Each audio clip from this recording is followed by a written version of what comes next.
Hello दोस्तों, I am कैसर एजाज खान और आप देख रहे हैं फिल्मी नाइट टुडे। दोस्तों, ये कहानी उस दौर की सच्ची कहानी है जब अमेरिका और यूरोप के गोरे लोग किसी भी काले रंग वाले को अपनी सोसाइटी में बर्दाश्त नहीं करते थे और उन्हें काले रंग की वजह से काफी मुश्किलात को फेस करना पड़ता था। फिर दौर बदलता है, ये जानने के लिए देखते हैं ग्रीन बुक। मूवी स्टार्ट होती है सन 1962 में अमेरिका के न्यूयॉर्क सिटी के नाइट क्लब से, जहाँ हम देखते हैं लोग नाइट क्लब में डांस, सिंगिंग और ड्रिंक को काफी एंजॉय कर रहे होते हैं। तभी वहाँ दो लोगों के दरमियान लड़ाई शुरू हो जाती है और उसे रोकने के लिए वहाँ का ओनर टोनी को आवाज लगाता है। फिर हम देखते हैं टोनी को, जो यहाँ बाउंसर की जॉब करता है। वो इन दोनों को एक पंच मारता है और क्लब से बाहर निकालकर फेंक देता है और यही टोनी की ड्यूटी होती है। फिर हम देखते हैं क्लब को रेनोवेट करने के लिए उसे कुछ मंथ के लिए बंद कर दिया जाता है और यहाँ के सारे एम्प्लॉय को छुट्टी दे दी जाती है। इस बात को लेकर टोनी बहुत ज्यादा परेशान होता है क्योंकि उसके पास ज्यादा सेविंग नहीं होती। फिर वो घर चला जाता है। अगले दिन सुबह जब टोनी उठता है तो वो देखता है उसकी वाइफ ने किचन की मुरम्मत के लिए दो काले वर्कर को बुलाया हुआ होता है और साथ ही में उन्हें वो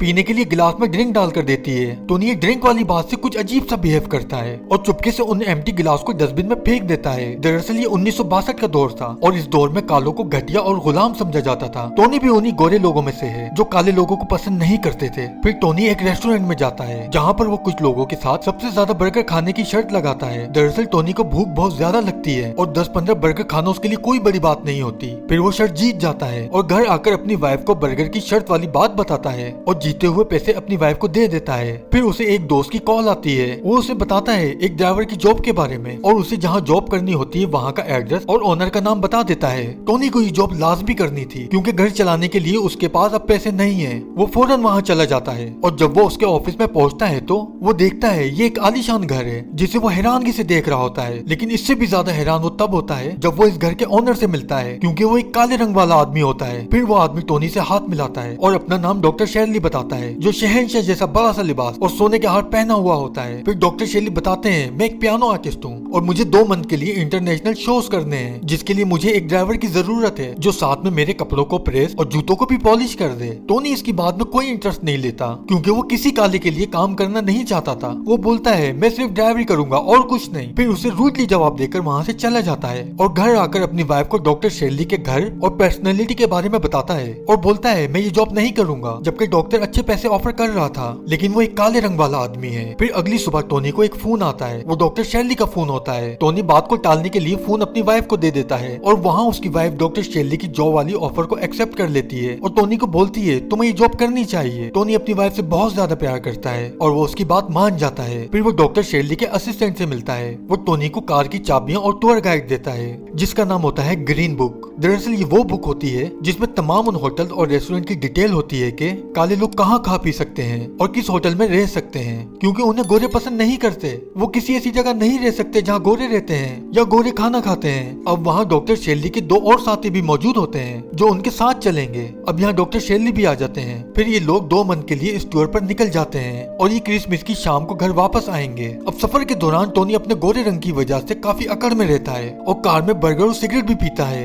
ये बात डॉक्टर शेरली को अच्छी नहीं लगती। वो बोलते हैं सिगरेट फेंक दो, इससे मुझे तकलीफ हो रही है। फिर टोनी सिगरेट फेंक देता है और अब वो अपनी पहली मंजिल तक पहुंच जाते हैं जहाँ पर डॉक्टर शेरली का पहला परफॉर्मेंस होता है। वो टोनी को ऑफर करते हैं तुम भी अंदर चलो, लेकिन टोनी अंदर नहीं जाता और जब डॉक्टर शेरली की परफॉर्मेंस स्टार्ट होती है तो वो उनकी परफॉर्मेंस विंडो से देख रहा होता है। वो उम्मीद नहीं कर रहा था कि डॉक्टर शेरली इतना जबरदस्त पियानो प्ले करते हैं। वो बहुत इंजॉय करता है और साथ में उसे ये भी पता चलता है कि डॉक्टर शेरली को सब डॉक्टर क्यों बोलते हैं, क्योंकि उन्होंने डिग्री हासिल की है साइकोलॉजी में, म्यूजिक में और आर्ट्स में और वो 2 बार व्हाइट हॉल में भी परफॉर्म कर चुके हैं। अब उसके दिल में पहली बार डॉक्टर शेरली के लिए इज्जत पैदा होती है। फिर अगली सुबह ये दोनों दूसरी सिटी शो के लिए जा रहे होते हैं और अब रास्ते में ये दोनों एक दूसरे से थोड़ा कंफर्ट लेवल में बात करते हैं क्योंकि अब थोड़ा बहुत ये दोनों एक दूसरे को समझ चुके हैं। फिर टोनी एक शॉप पर कार को रोकता है और शॉप के बाहर कुछ स्टोन यानी कलर वाले पत्थर रखे होते हैं। वो नीचे एक पत्थर पड़ा देखता है और उसे उठाकर अपनी जेब में रख लेता है। डॉक्टर के साथ जो म्यूजिशियन साथी होते हैं वो टोनी को पत्थर उठाता देख लेते हैं और डॉक्टर को बता देते हैं कि टोनी ने शॉप से पत्थर चुराया है। और जब टोनी कार में बैठता है तो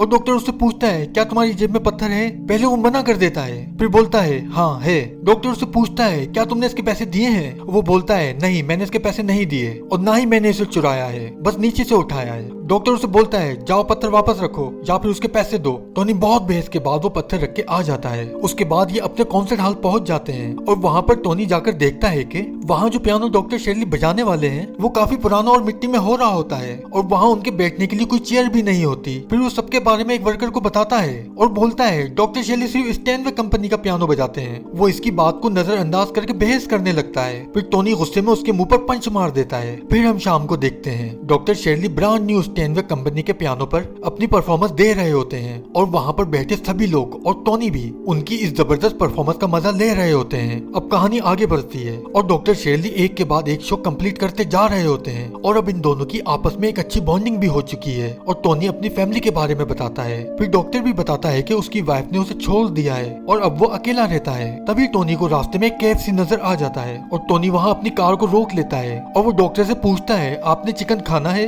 डॉक्टर उसे मना कर देता है। दरअसल डॉक्टर शेरली इस तरह कार में खाना नहीं खाते थे। फिर वो डॉक्टर से पूछता है आप भी चिकन खा लें, लेकिन डॉक्टर ने कभी चिकन नहीं खाया। वो उसे मना करता है लेकिन टोनी भी जिद्दी है। वो डॉक्टर को बोलता है अगर आपने चिकन नहीं खाया तो मैं आपकी शर्ट पर फेंक दूंगा। मजबूरन डॉक्टर उसके हाथ से चिकन ले लेता है। फिर टोनी उन्हें चेस्ट का पीस देता है। डॉक्टर बोलता है मैं इसकी हड्डी कहाँ रखूं? टोनी कार की विंडो खोलता है और हड्डी फेंक देता है और बोलता है ऐसे फेंक दें। अब डॉक्टर भी उसकी लोफरगिरी को एंजॉय करने लगा था और डॉक्टर भी उसी की तरह करता है। फिर टोनी कोल्ड ड्रिंक का गिलास भी विंडो से फेंक देता है लेकिन डॉक्टर यहाँ उसे बोलता है ये कुछ ज्यादा हो गया, तुम उस गिलास को वापस उठाओ। फिर टोनी उसे उठाकर कार में रख लेता है। अब ये यहाँ एक होटल में पहुंच जाते हैं जहाँ सभी काले लोग रहते हैं। टोनी डॉक्टर को वहाँ छोड़कर अपने होटल चला जाता है। थोड़ी देर बाद टोनी के पास एक आदमी आता है और वो बताता है डॉक्टर शेरली को एक बार में कुछ लोगों ने पकड़ लिया है और काफी मारा भी है। टोनी फौरन वहाँ पहुँचता है और वो 4 लोग होते हैं। टोनी उनसे बोलता है डॉक्टर को छोड़ दो लेकिन वो नहीं मानते और अपने चाकू से टोनी को डराते हैं। फिर टोनी अपनी कमर पर हाथ रखता है और उनको बोलता है अगर तुमने डॉक्टर को नहीं छोड़ा तो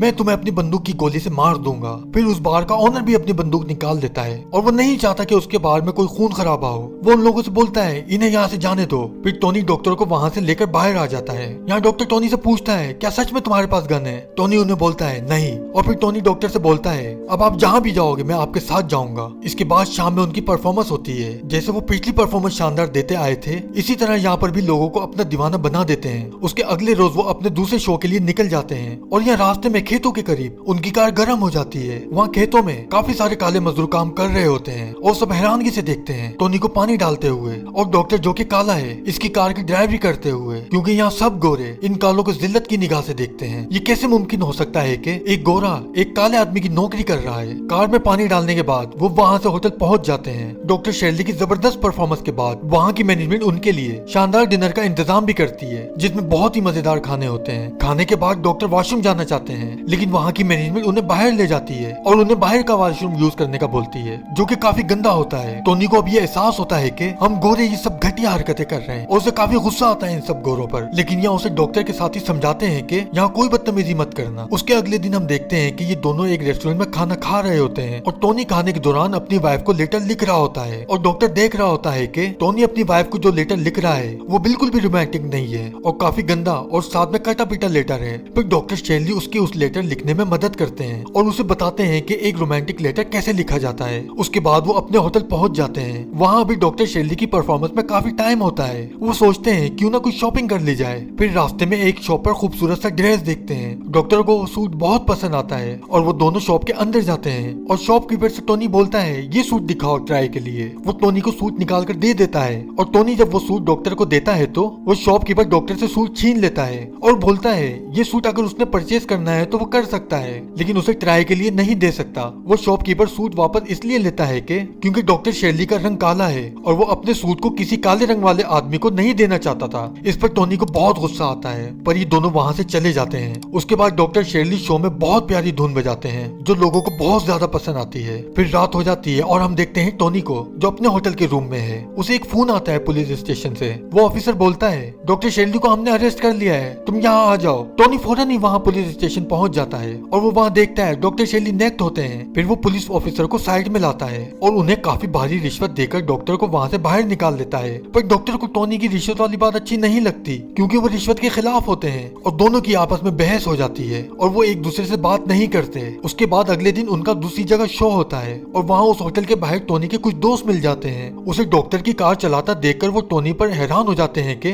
तुम पर इतने बुरे दिन आ गए हैं कि तुम एक काले आदमी के लिए ड्राइवर बन गए। वो बोलते हैं तुम रात 8 बजे सामने होटल पर मिलना और इसकी जॉब छोड़ दो, हम तुम्हें इससे ज्यादा पैसों वाली जॉब दिलवा देंगे। पर टोनी बोलता है मैं ऑलरेडी बहुत अच्छे पैसे कमा रहा हूँ। फिर टोनी रात 8 बजे अपने दोस्तों से मिलने जा रहा होता है और वहीं डॉक्टर भी आ जाता है। डॉक्टर उसे कल रात के लिए सॉरी बोलता है और डॉक्टर को ऐसा लग रहा होता है कि शायद वो अब जॉब छोड़ देगा, जिस पर वो टोनी से बोलता है वो जॉब ना छोड़े बल्कि मेरे रोड मैनेजर की जॉब करे, मैं तुम्हें ज्यादा सैलरी दूंगा। डॉक्टर की इस बात पर टोनी मना कर देता है और बोलता है मैं जॉब छोड़कर कहीं नहीं जा रहा और जब तक तुम्हारा ये 2 मंथ का टूर खत्म नहीं हो जाता मैं तुम्हारे साथ हूँ। फिर ये दोनों एक दूसरे के साथ ड्रिंक करते हैं और खूब सारी बातें भी करते हैं क्योंकि अब ये दोनों एक दूसरे की रिस्पेक्ट करते हैं और एक दूसरे को समझ भी चुके हैं। फिर हम देखते हैं टोनी की वाइफ को जो टोनी का रोमांटिक लेटर अपनी दोस्तों के सामने पढ़ रही होती है। ये वही लेटर है जो डॉक्टर ने टोनी को लिखने में हेल्प करी थी। टोनी की वाइफ उसके इस लेटर को पढ़ती है तो बहुत ज्यादा खुश होती है क्योंकि आज से पहले कभी टोनी ने ऐसा लाजवाब लेटर नहीं लिखा था और उसकी दोस्तों को भी टोनी का लेटर बहुत पसंद आता है। फिर हम देखते हैं डॉक्टर शेरली एक के बाद एक अलग अलग सिटी में अपने शो करते जा रहे होते हैं और अब क्रिसमस भी नजदीक आ रही होती है। यहाँ टोनी के घर वाले भी क्रिसमस की तैयारी कर रहे होते हैं और जैसा कि डॉक्टर ने टोनी से प्रॉमिस करा था कि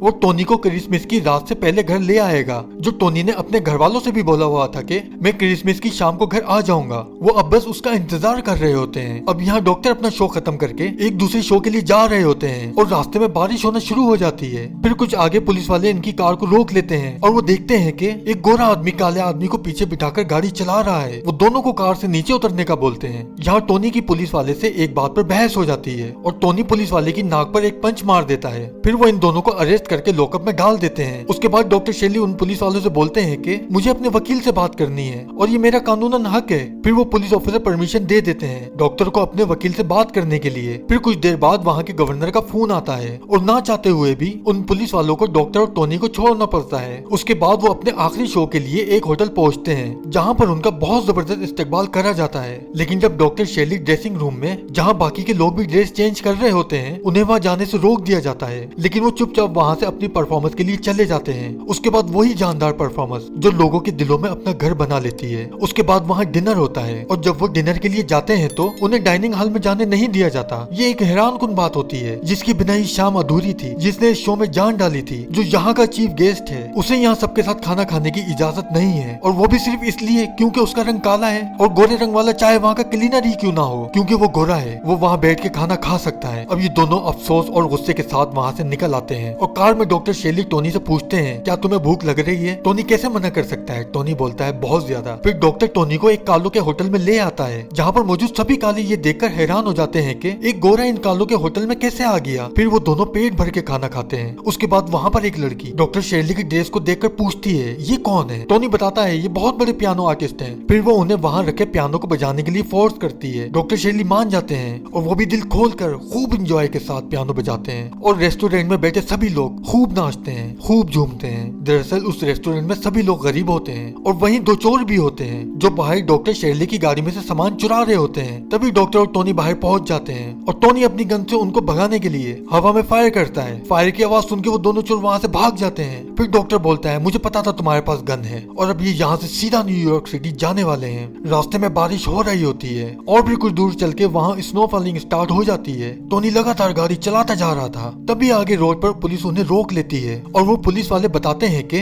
तुम्हारी कार का टायर पंचर हो गया है। फिर वो पुलिस वाले उनका टायर बदलने में उनकी मदद करते हैं और वो फिर से अपनी मंजिल की तरफ चल पड़ते हैं। रास्ते में काफी ज्यादा बर्फ पड़ी होती है। यहाँ सीन चेंज होता है। फिर हम देखते हैं टोनी का घर कुछ नजदीक ही है। साथ ही हम देखते हैं डॉक्टर कार ड्राइव कर रहा होता है और टोनी कार की पिछली सीट पे सो रहा होता है। अब यहाँ टोनी का घर भी आ जाता है और डॉक्टर टोनी को उठाता है जो गहरी नींद में होता है। फिर डॉक्टर टोनी को गुड बाय बोलकर जाने लगता है, लेकिन टोनी ऐसा नहीं चाहता। वो डॉक्टर को अपने घर आने का बोलता है। वो बोलता है क्रिसमस मेरी फैमिली के साथ मनाओ, लेकिन डॉक्टर शेरली वहाँ से चला जाता है। यहाँ टोनी अपने घर आ जाता है। टोनी की फैमिली टोनी को देखकर बहुत खुश हो जाते हैं और दूसरी जगह डॉक्टर शेरली अपने घर में अकेले बैठे टोनी के बारे में सोच रहे होते हैं। यहाँ टोनी भी डॉक्टर को मिस कर रहा होता है। तभी वहाँ दरवाजे पर कोई आता है। टोनी दरवाजा खोलता है पर वहाँ उसके दोस्त होते हैं। वो दरवाजा बंद कर ही रहा होता है कि वो देखता है डॉक्टर शेरली चैंपियन की बोतल लेकर उसके सामने खड़े हैं। वो डॉक्टर को देख के बहुत खुश हो जाता है। उसके बाद वो डॉक्टर को अपने दोस्तों से मिलवाता है। टोनी की वाइफ भी डॉक्टर को देख के खुश हो जाती है और डॉक्टर को गले लगाकर चुपके से उसके कान में थैंक्स फॉर लेटर बोलती है, क्योंकि वो जानती थी डॉक्टर ने ही उसकी वो लेटर लिखने में मदद करी थी। और ये सब खूब इंजॉय करते हैं। तो दोस्तों इसी के साथ यहाँ इस मूवी का एंड होता है। अगर आपको ये मूवी अच्छी लगी हो तो इसे लाइक, शेयर और चैनल को सब्सक्राइब करना मत भूलिएगा और साथ में बेल के बटन को भी प्रेस कर दीजिएगा ताकि आने वाली हर वीडियो का नोटिफिकेशन आपको मिलता रहे। शुक्रिया।